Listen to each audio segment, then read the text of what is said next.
Morena koutou. Welcome to the Wastewater Management Committee meeting. If I could ask Penny if you could open us with a karakia, please. Certainly, Leroy.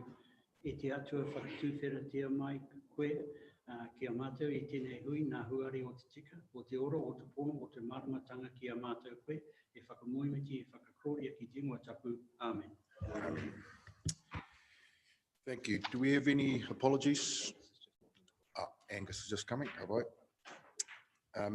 Any declarations of interest? Thank you. We have confirmation of the non-confidential minutes from the September the 3rd meeting. We take those as read. Okay, could I have a seconder? Right, our action sheet. Morning. Have we got anything to talk to our action sheet?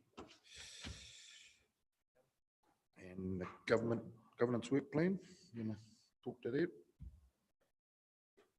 No? As read for now. As read, thank you. The leave of absence. No. Acknowledgements and tributes.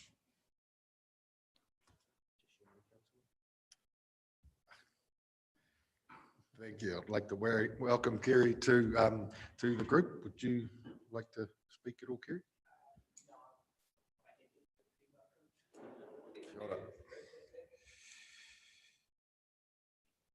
Okay. Any public input or petitions? No.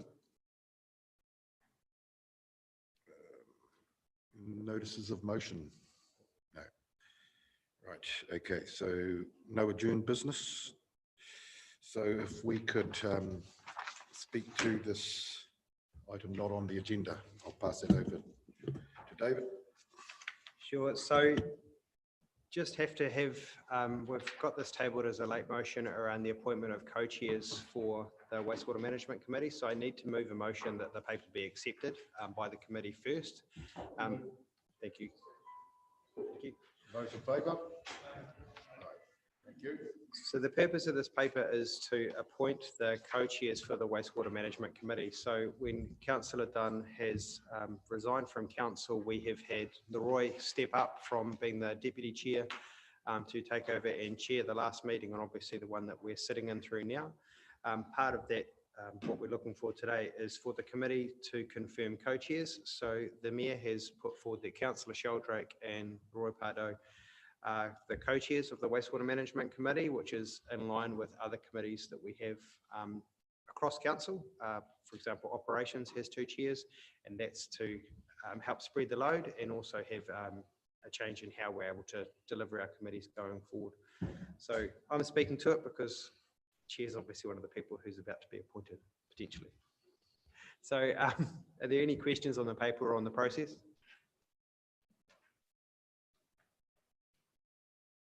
So the recommendation as it stands, if put that to the table then. All those in favour? Contrary? Carried. Thank you. There you go, Chair. You're in charge again. Oh, sorry. Second. I was using the same ones, but yeah. Cool.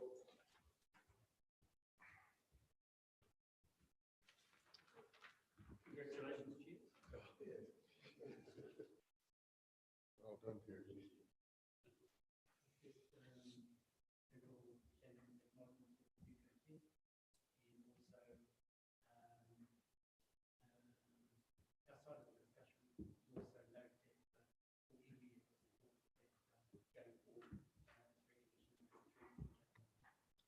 Relationship and such things be considered going forward as well.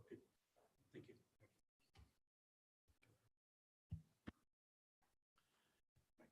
So we now have Page 12. page 12, reports from the Chief Executive and staff for decision. So through the chair, just to introduce this paper, this is seeking the Wastewater Management Committee's approval to send the amendments to the trade waste bylaw to public consultation. So the process is that We've put forward the trade waste bylaw amendments to take into account mortuary waste and the removal of mortuary waste going forward. Our trade waste bylaw goes out for engagement early next year, so from the 1st of March to the 1st of May next year. As part of that, what we're looking to seek feedback from for our community is the amendment, amongst others, there are other amendments to the trade waste bylaw, to be able to remove mortuary waste at source from our waste, municipal waste stream. So the paper talks to the recommendations as to why the trade waste bylaw, but it's the cleanest way in staff's advice is to be able to remove mortuary waste by doing it in this. Separately from this, we're working with the funeral homes around what the logistics look like and around the numbers and the volumes and those things, which will be coming back as part of that consideration for the mortuary waste changes to the trade waste bylaw as part of that consideration. So that's something that we're working very closely with them with, and must say they've been fantastic to work with to date. Any questions?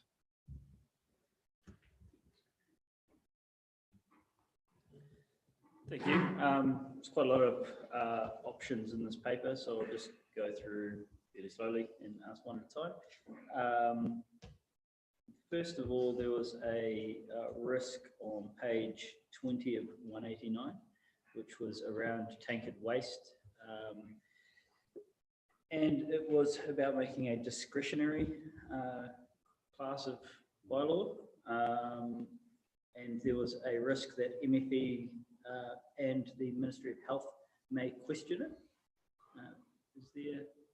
Can you give us any more knowledge around that, or any more idea of what that risk is? So my understanding was, and Jacinta, correct me if I'm wrong here. So my understanding is because MFE's code of practice is very much looking at hazardous waste and what are being moved around by tanker waste. Mortuary waste wasn't really considered when they developed up those codes that are there now. So we'd be applying our discretion to include it in as part of that. It could be challenged.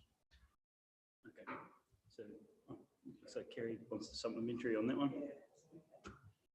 So my question further in, and particularly in the minutes of the Kiwa group, they talked about the ability for people to individually pick up, their loved ones' mortuary wastewater. Would that, by definition, mean that those loved ones having some kind of tank, even if it was just a 20-litre drum, would that capture them? So what we're talking about when it comes to the mortuary waste and the way that it operates, and I know that David Parker is quite keen to come back and talk to the committee at a later stage around some of the logistics once we've worked through what these look like for us. So when we talk about mortuary waste, it's around the preparation of a body, and particularly if it's been embalmed. The average water use is about a cubic metre of water for that process to be done. So what we've been talking about is what happens at Evans for what's been put through there. People who are preparing at home have a completely different process and tikanga that applies that they're doing at home. When it comes to being able to pick things up, that's something we'd need to work through logistically as to how that would work given the volumes of water that we're talking about as part of this. The bylaw, if you are a tanker, even because we've used 1,000 to 2,000 litres as the tanker volume, you will need a consent. So the way that we would work this is around, so through the chair, the way that we're proposing to do this at the moment is to have on-site collection at the two facilities that we would be looking to collect from, and then a tanker would come and pick that up and take it to dispose of it to Tarahiru. We would look to license somebody or contract somebody to do that on our behalf or on behalf of the funeral homes. There's some protocols that we would need to make sure that that tank is obviously only used for this and for nothing else, and that it was being run by somebody who had the appropriate controls given the material that they'd be transporting at the same time as well. So it'd be very unlikely that we'd be letting this go outside of that, given that it'd still be classed as an infectious substance.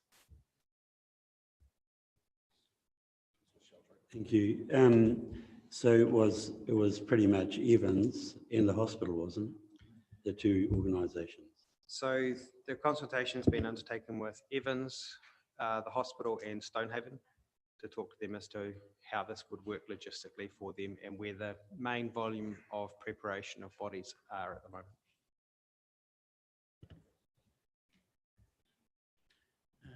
Thank you, Leroy. I've just got to go through the promotion of this request. What we're looking at is what will go to the Sustainable Tairawhiti Committee meeting next week, and then full council sometime in January. So the discussion for this paper is about its entirety, not about offering us any choices of whether we prefer this option or another option. So through the chair, if the WMC don't like the option and don't recommend it, then it stops here. This is around the trade waste bylaw. Is the best way for us to do this is what our advice is to staff. From staff, this is the best way for us to exclude mortuary waste from the municipal waste stream is what our advice is to the committee and also is to council. I agree with what you presented and what options are here. I'm just worried that if we do suggest some major changes, we will miss the opportunity to have this in front of council and to begin the consultation process by next January. So And we're going to go a week to change all of this if people have problems with it. So this has been through council already and they have approved the funding to do this. This is the mechanism to then enable it. So this is no departure from what we have done. So just to reassure the committee, this is us enabling previous decisions that have been made by this committee and also by council to set aside funding to enable this to happen as well. And I'm happy with that, and I think this is the right level of what should be brought to WMC. I guess I don't want to get caught up in too much of the detail, where a lot of that has happened in the right avenues with Kiwa and with council staff. What goes into the front of this, and that's all I was just wanting us to be sure about the promotion of this and the next steps that take place.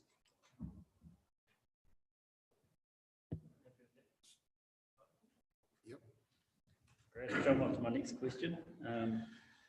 Seems like we will either hear from MFE or Ministry of Health potentially during the consultation period. So hopefully it's the right way forward. The next question I had was on BOD management on page 21.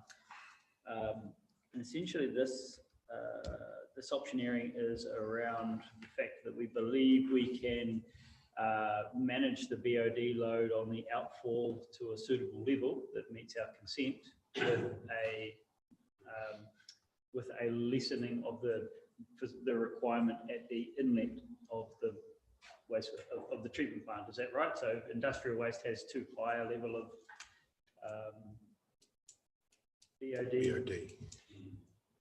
Just in their requirements. Yep. And we believe that when it's all mixed and comes out the outflow, we can manage that. Is that a continuous monitoring process or is that a sample monitoring process? How confident are we that we see the full picture of what comes out that outflow? Sure. So if there's any technical further advice, I'll throw to Tracy. But what we're effectively looking to do through this consent is we believe we can load the biological trickling filter with these different limits for what we're seeing come through our plant and then through industry. And with BOD in particular, it spikes. So there'll be times where it will be absolutely hardly anything. And then depending on who's running what, industry will come straight back up. So production season, depending on what's going through.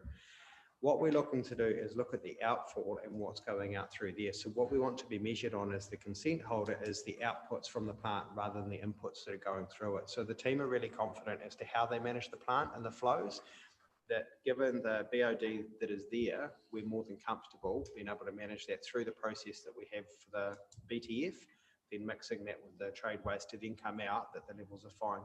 Is there anything you want to add to that further, Tracy? Just to answer your question about testing, BOD is a 5-day test in a laboratory. There are some meters out there that can estimate it, but it is a grab sample as you go. Okay, yep. So I guess from my point of view, it's in the table there, it's that no identified risks, but I think there's an assumption that can be achieved based on current knowledge, but with 5-day testing, etc., it's hard to get a real-time flow. But if staff are confident that that risk can be mitigated, then I'm happy.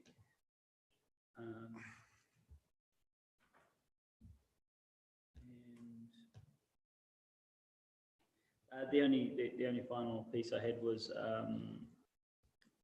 around the when consents are issued, and consents, this is on page 24, around the administration of these changes.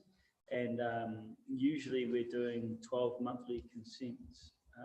Is that a full application process each time, or are there renewals? Is there a way to reduce the overhead and demand on that process? Yes, we do annual renewals. So you have your first application. So you have an application fee where we assess whether it's going to be issued or not. And then there's basically a consent renewal fee. And that consent renewal basically just covers a couple of site visits, any testing that we do. So yeah, the bulk of that time is in the application process. The renewal process is a lot quicker. Great, thank you very much.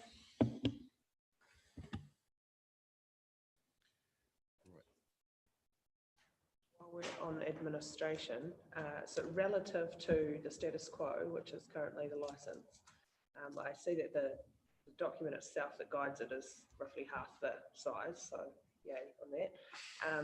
But in terms of the consenting process as opposed to the licensing process, I mean, I see that there's quite a long list of things that we could request in line with a consent. I'm assuming there's also a long list of things you'd require for a license. But what, relatively speaking, is the difference in complexity moving from one to the other? They've actually always been consents, not a license as such. The tankers also had to have a consent prior, but we're just changing the way that that's happening. One of the reasons that the bylaw is a lot smaller is that we actually took out all the sort of how we're going to do it type stuff out, and they've put that into a guideline. So that stuff in there was like, what does the application form look like and things like that, which is irrelevant. So that's why it's kind of got a lot smaller, but the process is effectively the same. We're still looking at the same sorts of things as well.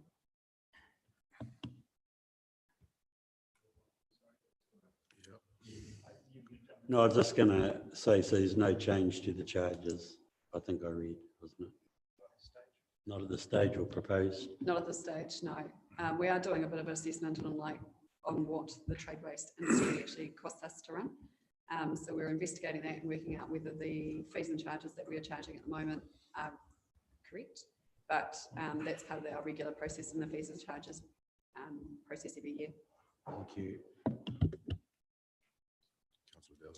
Thank you. Yes, so on page 27, paragraph 73, for the community, the cost of mortuary waste storage and transport that cannot be absorbed may be passed to mortuary providers to the customers. It would be good to get an understanding of what costs we are intending to absorb and what are potentially passed on to the mortuary providers, because one would assume that there is a increase in cost of doing business in this industry because of what we're doing, and it would be good to know what councils specifically intending to pay for from the ratepayer. So thank you. Through the chair, that's one of the things we're working through very closely with the providers at the moment around their practices and the implications of costs. A lot of it depends on volume of water used and then what the disposal costs look like there. As part of the consultation, we'll be bringing back the different options for funding for this going forward. So how is it going to be completely user pays? Is it going to be subsidised in some way? How we propose to do that will be part of what we'll be bringing back. We're working closely with the providers because if they halve their water use, that completely halves some of the costs potentially that need to be done as well. So if they use half the amount of water, we can change this type of tank that's going to be picking it up. It no longer has to be an articulated truck. It can be something a lot smaller. So we're working through the implications of that, but then the whole cost that would go onto their business as part of what we're going to do. And then what they've agreed to do is help bring that back to council and committee as to this would be the approximate on charge, given the administration, what they would need to do to their facilities in order to do that. So we've been working quite closely with them, and they're quite on board with what we're doing. Yeah, thank you. I'd just sort of highlight, I guess, that with the burden of cost ever growing on council, nothing can be absorbed. It all comes at a cost somewhere else. So, so it's just, yeah, it'd be a good discussion to have later down the track. Councillor Foster. I was going to actually ask this later on in the next paper, but while we're talking about water consumption, I thought, well, we'll bring it up now. But why is there an explanation why Evans in particular are using so much water? And and is it consistent with the other users as well? So through the chair, we're working through that with them at the moment. So it's partly some of the practices and the equipment that they use. They also have obviously far higher volume of people going through there. There's a whole range of variables when it comes to their water use. Happy to have an offline conversation with you about where some of those variables come in. But it is something that we have literally met with Evans yesterday to go through with them, looking at some of the new technology that they've just implemented that does use less water. So they have already started to do some of those things, but it very much is around the practices, the way that things are done, working with the embalmers to look at how much water they're using, why. And that's what we've been doing with the flow meters that we've had installed there, was partly around this is the water that was used. They look at what they've just done and are looking at how they can manage that water process going forward. So we've agreed a program with them over the coming months to have a look and see how they can do things differently from their business. Right. Okay, cool. Thank you. Any other discussion on this mortuary waste paper? Okay, thank you, Councillor Dowsing. Move. Could I have a seconder? Seconder, Councillor Foster. Those in favour? Thank you. Right. The Kiwa Group report. Would you like to speak to that?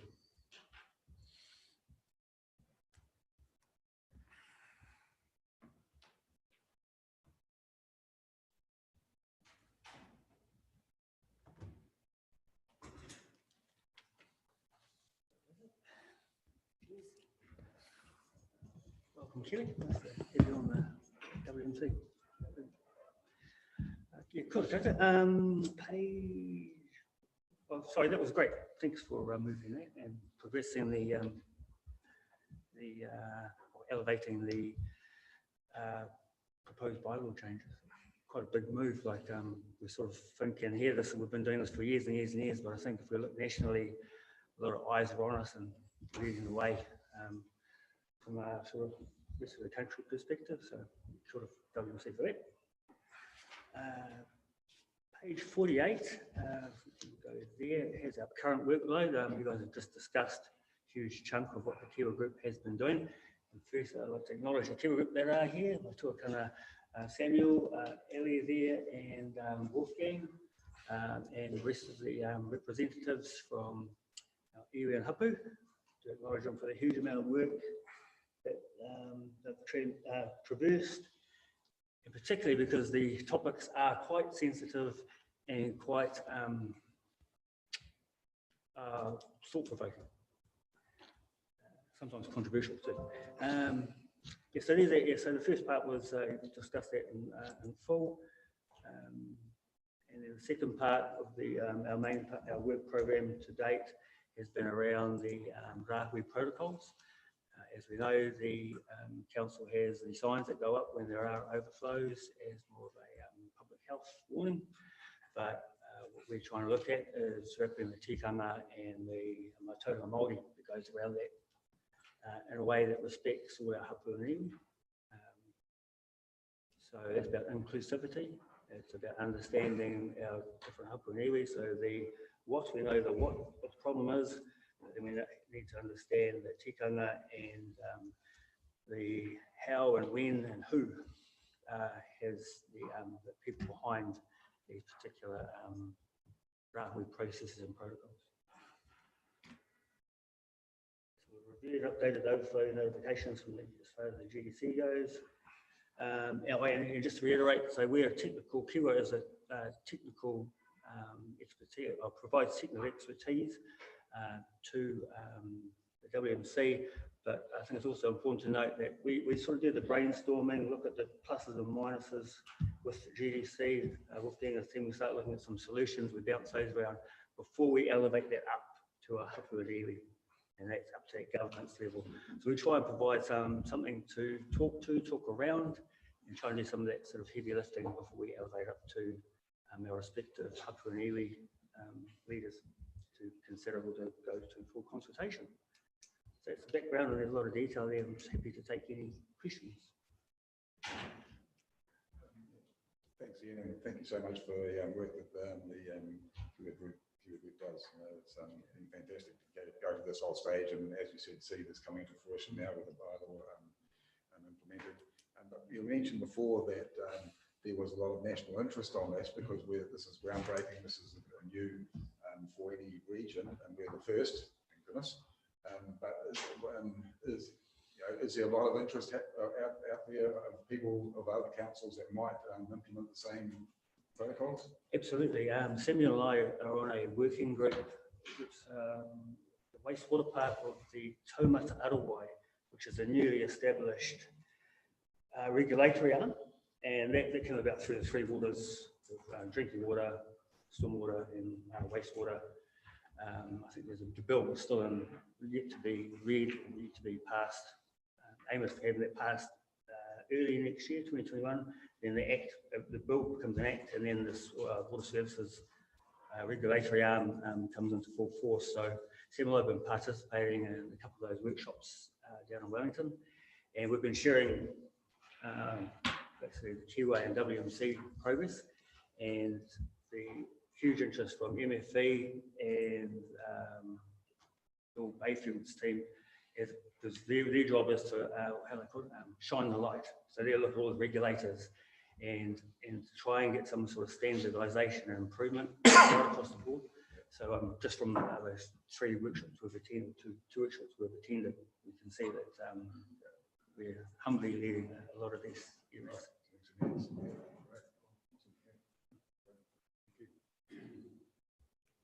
Any other, Councillor Dowles? Thank you. Looks like you've got a big work program there.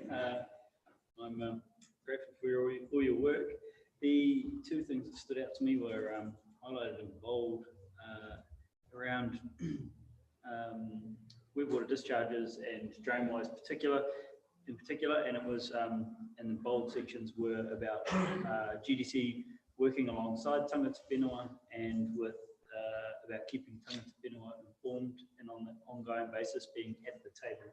Is tangata whenua in reference there the Kiwa group representing tangata whenua, or is this additional consultation outside of Kiwa and council that is being discussed there when in reference to tangata whenua? Probably an and it proves so through the technical avenue with the Kiwa group, but then that's also Kiwa groups also we're closely aligned with our respective hapuarewi, so the information flow is sort of going.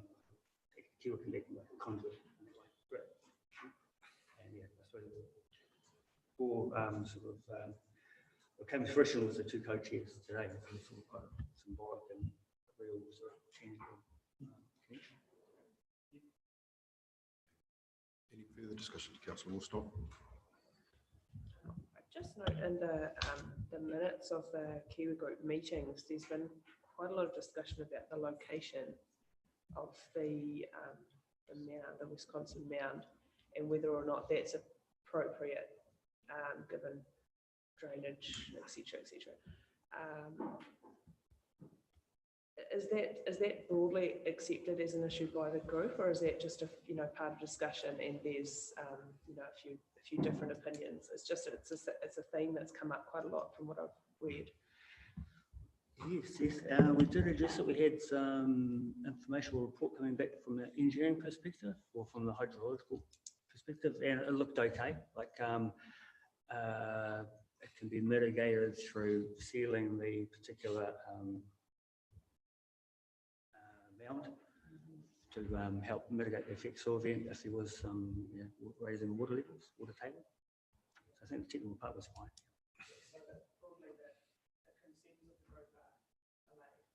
So yes, yes, yeah.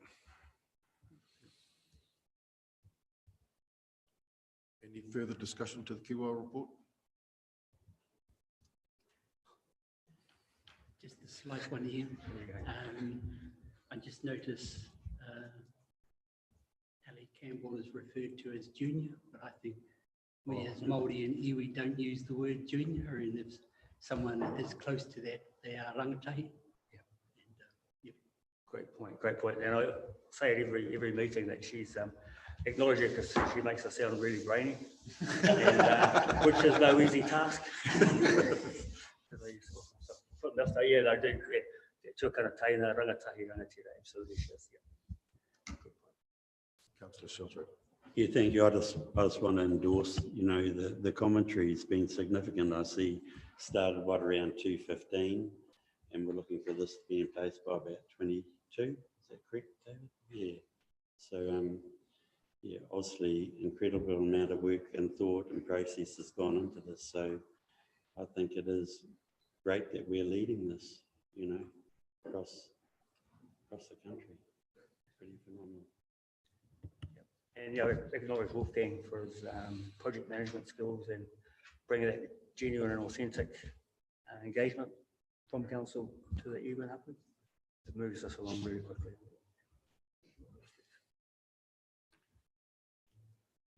Thank you. And again, I'd like to reiterate the sentiments that have been expressed here today. It's hugely encouraging that this particular board is one that's always been able to work collaboratively and bringing in, whatever skills we need from our various organisations.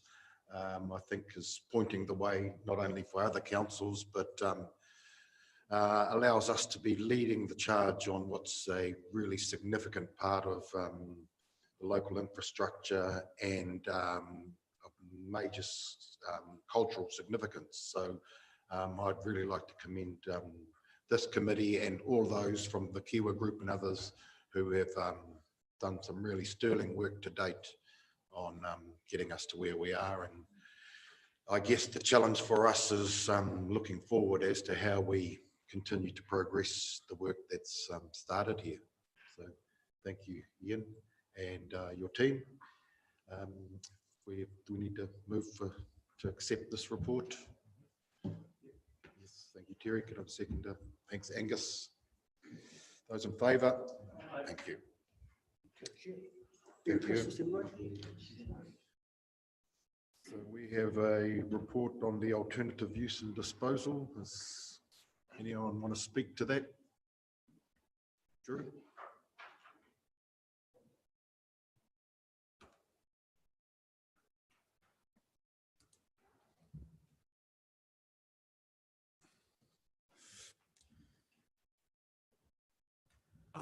So the AUD report, I guess, is a little bit thin this time around. I guess it's because mortuary waste sort of slides into that.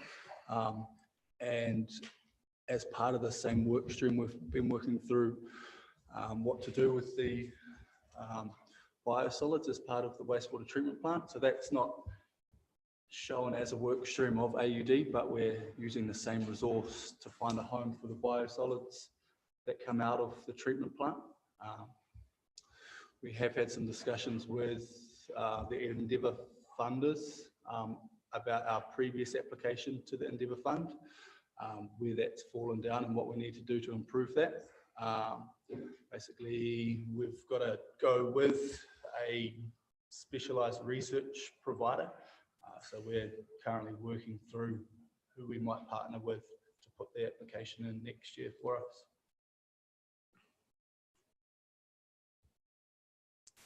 Any discussion to the AUD report? Councillor Dowson. Thank you. One paragraph that stood out was paragraph 6, finding wetland site for polishing of treated wastewater and improving Māori prior to AUD has been elevated to the highest levels with council, within council, Chief Executive Mayor, to progress due to importance to iwi and sensitivity around potential sites. Is it worth updating us on that at the moment, or is that something that's still in train and will come to the committee in a future report? something that will come to the committee in a future report. And and I note in here that whilst we have some minor budget, the vast majority of it is assigned to project management and funding applications. Is there anything else we should be looking to try to achieve within our own budget, or that we believe we may be able to achieve within our own budget? Given its budget, I might talk to that if that's all right, Drew. Don't like you spending my money. So there are some options that we are looking through with the wastewater treatment plant, as Drew said, around the solids and what are the use for those. So one of the things that we have as an internal measure for us is around making sure those solids stay within Tairāwhiti and that they're not going to go away, that there's beneficial reuse. As part of that, from day one of the wastewater treatment plant upgrade, so that's where a lot of our time and energy is going into, is finding a suitable option for that. So that is within existing budgets, and that's no small volume of material that we're looking to take care of as part of that. For the committee as well, there is, as part of the, so I think we've brought this before, around the reuse of water within the plant itself and within the operation of the plant. So part of that is around post-treatment in the new facility. We'll be able to reuse our water as well.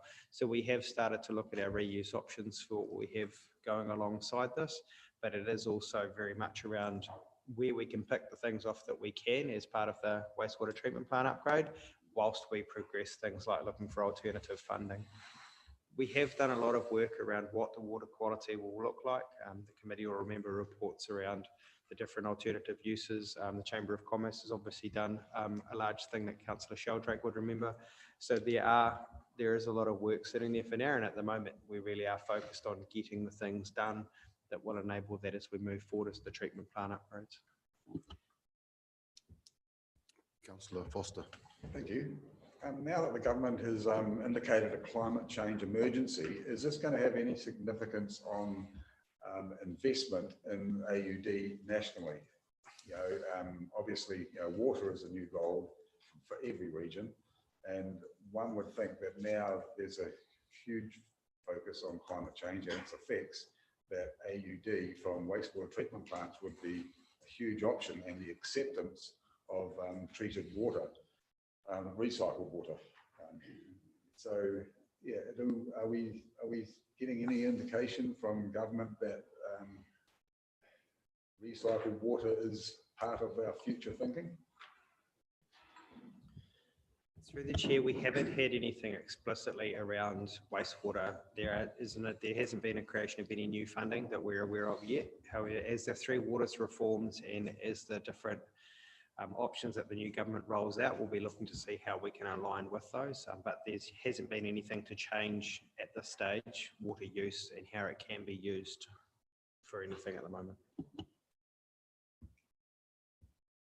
Councillor Worsnell. So we're considering those reports as part of this section, is that right? The environmental knowledge and so just with regards to, I'm assuming that environmental knowledge report, this is the first time it's come to this committee. It seems to have thrown up some things that we possibly hadn't anticipated, particularly around not necessarily being able to just use sand. The need for some of those heavier contaminants to be treated by soil specifically, and for the site to have significantly increased in size. Do we understand, I suppose, what the implications of that are for our things like our budget, things like for the acceptability of the land essentially being given over for that purpose, as opposed to whatever its purpose might have been held for previously? And also just whether or not we'd considered the use of elephanic soils, which really bond really strongly and have probably better capacity than normal loam to treat and bond the various contaminants. And also kind of broadly, probably this sits over all of this, the report seems to have come to the conclusion that we are replicating essentially what we would have done, putting a normal septic system on a hill as opposed to on flat. And what kind of, what does that lead us to conclude in terms of the applicability of our site? So through the chair, the report gave us some information that we were wanting around how to best treat the waste as it goes through and as it goes to land. The land out at Tarihiru was identified because it's been set aside for a cemetery. And so this was seen as a logical place for this to go. There's no kind way of saying this, but a cemetery is a contaminated site regardless, given what's there. So we're okay with the contaminants in the soil, given that the capture that we're going to have through the makeup of soils that is going to be in there should hold that within the Tarihiru site, which is a very big site, and that's what we're concerned about. The water levels up and down is the thing that we're trying to mitigate as part of this Wisconsin round, because the water level does come up high at Tarihiru. We are aware of that, hence why we've tried to pull it back and raise it up in that height that we have as part of what we're doing here. The Wisconsin mound was talked about for a long time, hasn't it been, Ian, around being a suitable option because of being able to plant it, by being able to have something if people did want to sit there, that there was more than just the biodynamics of breaking down mortuary waste. So it is something that we've worked through from a process because of the way that it works, as well as the things that are in there as well. Wolf, I can see you frantically trying to make me stop talking. So is there something you'd like to talk to? Yeah, just to explain that one of the key aspects we asked EnviroKnowledge to look at was whether or not the mound would treat it before it got to the in-situ soils. So the soils on the Tarihiru, because the Kiwa group wanted to make sure that we were treating it before it got to the soils on the site. And he has stated with complete confidence that the design that has been provided, the soils that have been used, should more than adequately prevent contaminants actually getting to the in-situ soils.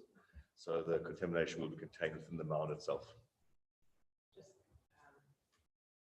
While I'm talking to the expert, just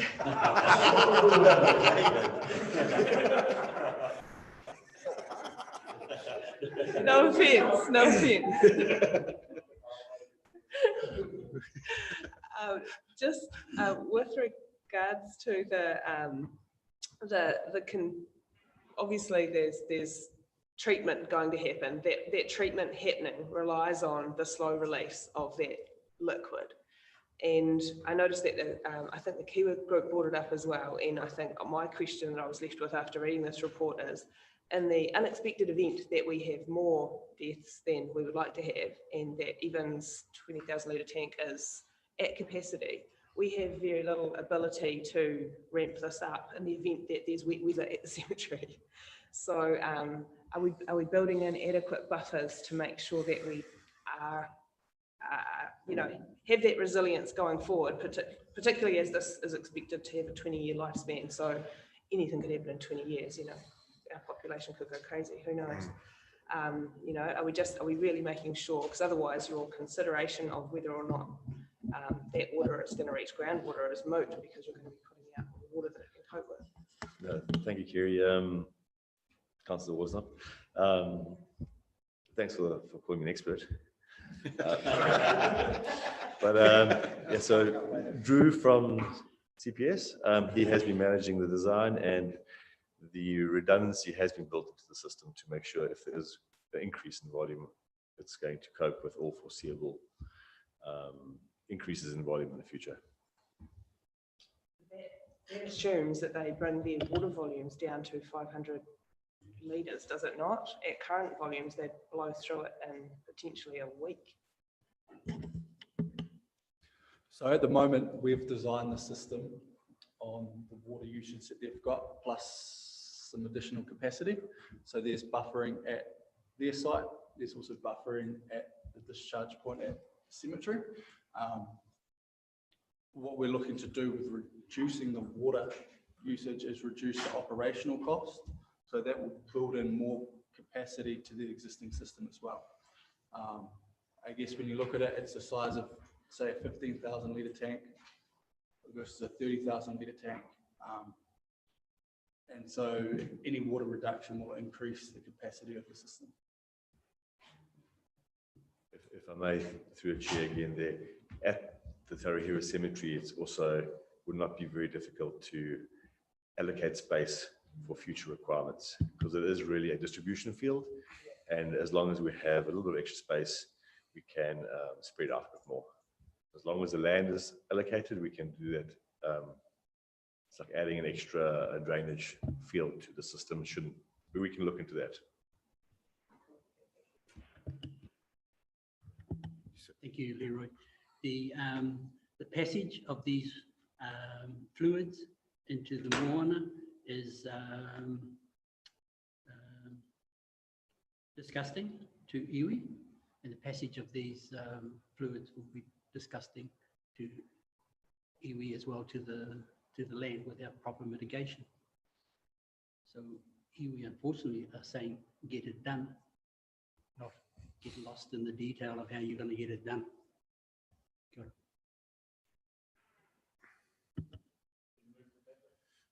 Thank you. Can I have a seconder? To show that. All those in favour? Thank you. Thank you, Drew. Oh, you're up for that. Right, we'll kick straight into that then.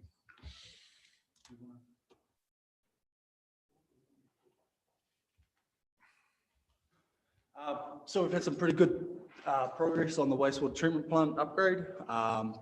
We're currently working through the procurement process. With that looking to finish up early next year. We're maybe a month or two behind where we had hoped to be. That's just given the construction market at the moment, the procurement has taken longer and it's been a little bit more complex than we had hoped. So looking to start construction in March, start of March versus originally sort of mid-Jan. So in terms of how that's progressing, we've got our detailed design finished. The consultants are happy with where that's at, Becca. And we're meeting with contractors and working through how that's going to work with the aim of Nadine signing off on a nice price early next year.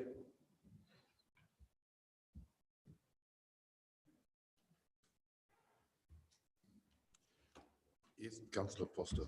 Question on page 186, application for the alteration to the designation and new air charge discharge consent has come back to the project team after being lodged with council's consent team. The consent team's requested additional information which has been supplied. A ruling is expected by the end of November. Have we got any, past the end of November, have we got any results from that? We have passed the end of November. The peer reviewer has been dragging their feet on this a little bit. We've heard from council that as soon as we get the recommendation from the peer reviewer that it's in line with what our consultants have said, they're happy to rubber stamp it. To date, we haven't heard anything other than that. We've been chasing them up this week on the outcomes, but haven't heard anything, unfortunately. Okay, I'll keep chasing.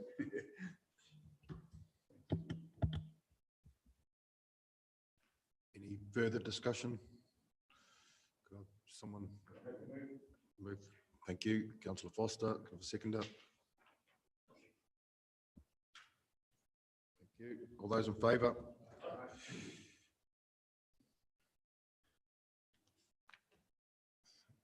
That's us. So is there any other final thoughts or anything anyone needs to raise at this table? No.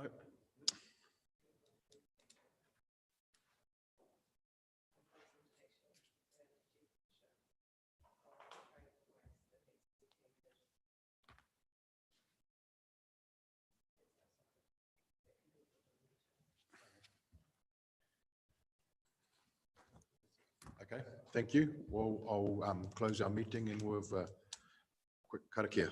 Okay. Kia tātou katoa, te ata whai o tō tātou reki o Ukraiti, me te aroha te atua, me te whiwhinga taitanga ki te wairua tapu, ake, ake, ake, amene. Kia ora, thank you all.